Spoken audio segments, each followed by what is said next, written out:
Greetings. This week I'm doing a reflection on the next generation science standards, and in specific, in reference to some classroom instruction I've been doing from Arizona State University called modeling, and I'm choosing this specific area to talk about how the readings related to my thinking and practice regarding modeling in the classroom. So let's get started. So initially, as I started reading and skimming the framework, I noticed that the focus is shifting away from just focusing on content, and what that's doing is by focusing on the process and the practices of science, we're helping students to view science not as this body of facts or collection of facts, and we're giving them a better insight into what the inquiry process actually is. Science education has typically thought, at least this is how I remember it being taught to me, the scientific method, which is this step-by-step, very formulaic process, which ignores some of the really key important things that scientists actually do, including making models, critiquing other scientists, and communicating findings. And so the scientific practices, as put forth by the framework, replicate how scientific knowledge actually develops.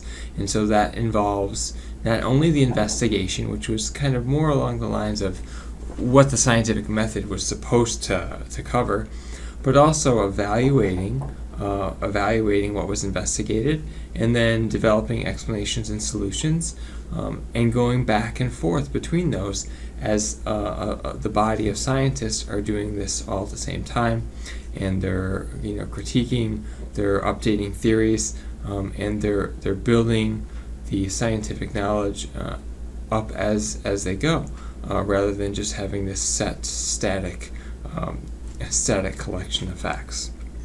So as I'm looking through the framework, I'm not going to go through all of these again. I've seen these in some of my other classes, but I post them on here as a reference. The science and engineering practices, I want to relate this to my own classroom, and I've been incorporating modeling into my classroom. And modeling is, before the NGSS came out, it's actually quite a few years it's been in the works. But modeling is really essentially doing all of these things, putting kids in situations where they can develop the models for physics, and they start with getting kids to ask questions. They end up building this model, usually mathematical or different types of models. They have to plan and carry out investigations. They use giant whiteboards, and they use some data analysis software to look at data, to interpret what's going on. They use mathematics, and they have to construct an explanation. And what happens is we have these whiteboard meetings, and in the whiteboard meetings they have to present their findings, come to a class consensus, which often involves engaging argument from evidence. Students are looking at data, they're saying this is what the data says, and they are trying to make conclusions. And once they've made their conclusions, they have to communicate that information to others via these whiteboard meetings, and they can come to a consensus. And so all of these science and engineering practices are really kind of locked into the modeling process. And from my own experience in taking modeling classes and teaching it, it really does accurately put students in a role where they can as much be scientists as you can hope for in a classroom. And so another aspect of the science and engineering practices, which is kind of under the surface or not quite as prevalent for directly in the modeling, but it's this idea of cross-cutting concepts. And I want to talk about these for a moment, because my understanding of these was not quite as good as the practices. And so these cross-cutting concepts are essentially what students need to know to connect science and engineering practices across all grade levels.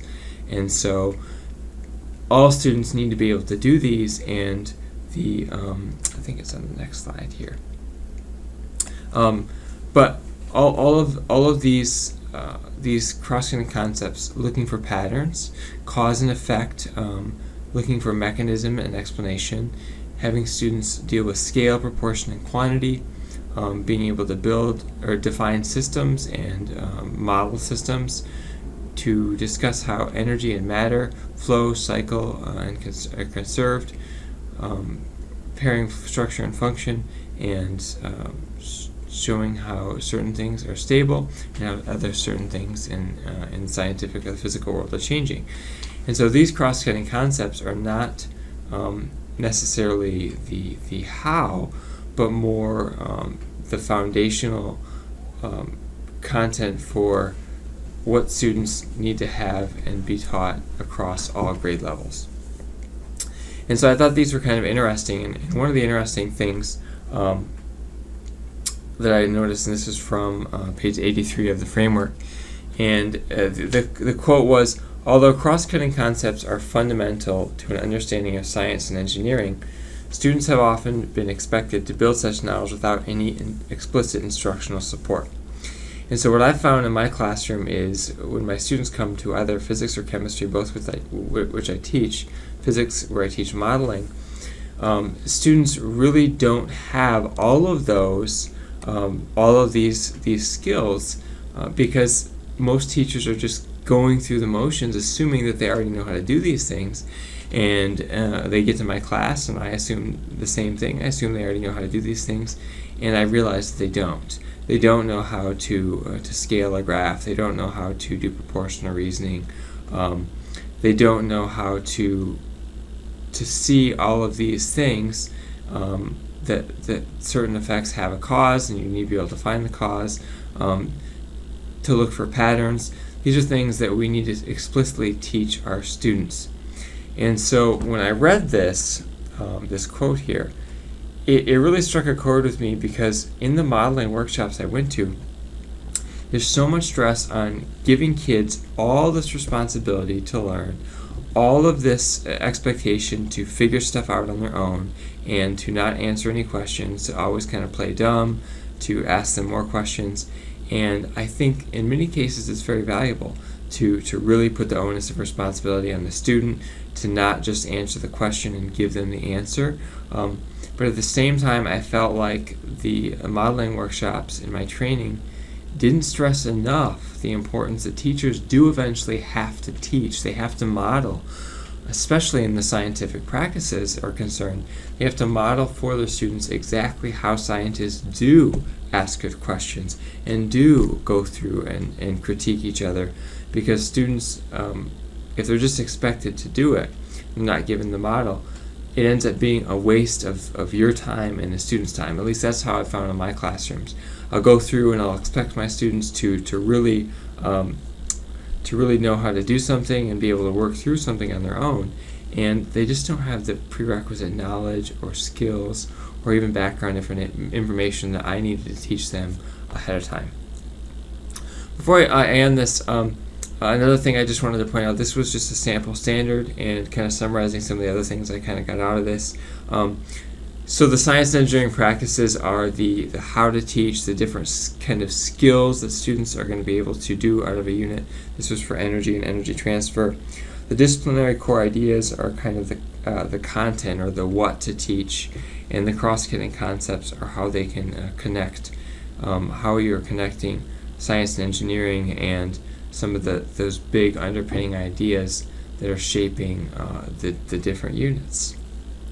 So this has been my my slideshow, going over how I'm looking at the framework that in terms of teaching my students to be good scientists, that I also really have to explicitly instruct them and talk about the practices that they're going to be doing, and give them enough background information and direct instruction and modeling so that they themselves have the confidence to move forward and do what scientists do best. Hope that this has been helpful, and thanks for stopping by.